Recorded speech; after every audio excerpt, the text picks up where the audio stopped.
창세기에는 하나님이 천지를 만드신 사건과 인류의 시작이 기록되어 있다. 이런 창세기를 성서학자들은 실제 사건의 기록으로 보지 않고 고대인들의 인류 기원에 관한 구전된 신화 정도로 생각한다. 그러나 창세기를 사실로 받아들인다면 우리는 한없는 절망에 빠지게 된다. 하나님이 존재하지 않다는 사실을 인정해야 하기 때문이다. 아담과 하와가 선악과를 따먹은 사건이 발생했을 때 하나님은 이렇게 말씀하신다. 보라, 이 사람이 선악을 아는 일에 우리 중 하나 같이 되었으니 그가 그의 손을 들어 생명나무 열매도 따먹고 영생할까 하노라. 이같이 하나님이 그 사람을 쫓아내시고 에덴 동산 동쪽에 그룹들과 두루 도는 불칼을 두어 생명나무의 길을 지키게 하시니라. 창세기를 보면 하나님은 선악과 사건이 일어나고 사후적으로 토론하며 대책을 세우는 모습을 보인다. 이것은 어쩌면 우리가 믿는 신이 있는 그대로의 모습이 아니라 인간이 설정한 기준에 짜맞춰진 가상의 신일 수도 있다는 말이다.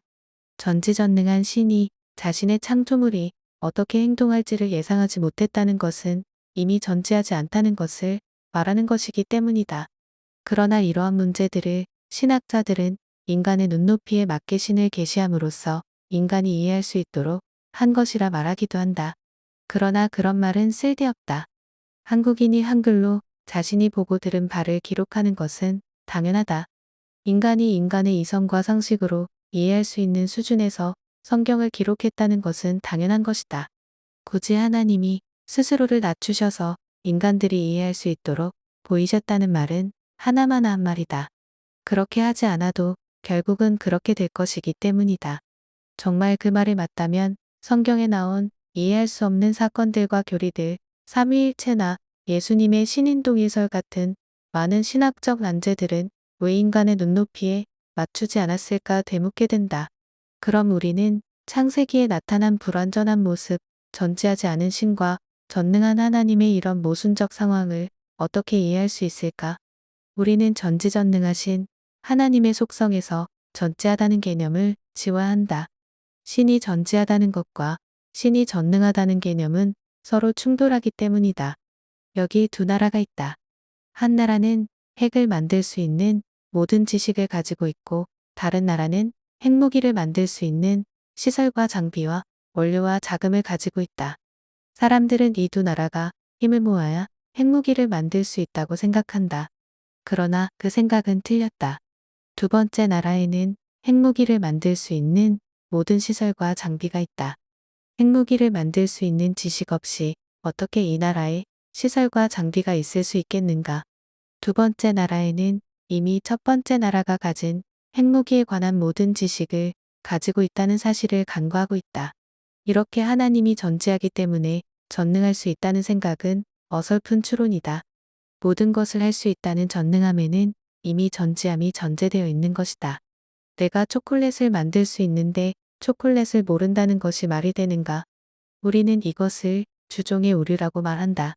종된 개념은 주된 개념에 종속되고 주된 개념은 종된 개념을 포괄한다. 이 말은 하나님의 존재함이 전능함에 종속되고 영향을 미치지 못하며 존재함은 전능함에 포함된다는 것이다. 이 개념은 선악과 사건을 이해할 때 빠질 수 있는 함정을 벗어나게 해준다. 사람들이 하는 말이 하나님은 아담과 하와가 선악과를 따먹을 것을 알면서 왜 선악과를 동산 중앙에 두셨는가? 뱀이 아담과 하와를 미혹할 것을 알면서 하나님은 왜 뱀을 동산에 두셨는가? 라고 말한다. 이 모든 일이 일어날 것을 알았다. 나는 하나님의 존재하심이 그것을 허락하신 하나님의 전능하심에 영향을 미치지 못하고 존재하다는 것은 하나님의 전능하심에 종속된다. 왜냐하면 모든 것이 하나님의 전능하신 뜻대로 이루어지기 때문이다. 하나님의 뜻이 하늘에서도 이루어진 것 같이 땅에서도 이루어질 것입니다. 참새 두 마리가 한 데나리온에 팔리는 것도 하나님이 허락하지 아니하시면 일어나지 않는다.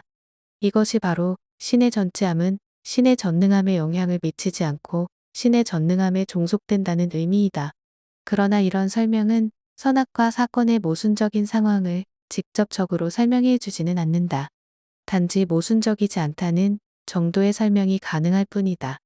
이것은 잘못된 것들을 제외시킴으로써 무엇이 답인가를 찾아가는 간접적인 방식이다. 그리고 이런 설명은 인간은 하나님에 대한 지식에 다다를 수 없다는 부정적인 전제에서 출발한다. 하나님에 대한 완전한 지식을 가질 수 있다면 그냥 그 길을 가면 된다.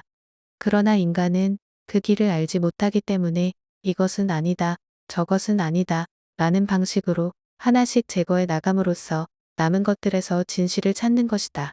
선악과 사건에서 인간이 선악과를 따먹는 잘못을 저지를 것을 미리 알고 있었음에도 그것을 허락하신 것은 어떤 상황에서도 결국은 하나님의 뜻이 이루어진다는 하나님의 전능하심을 신뢰하기 때문이다.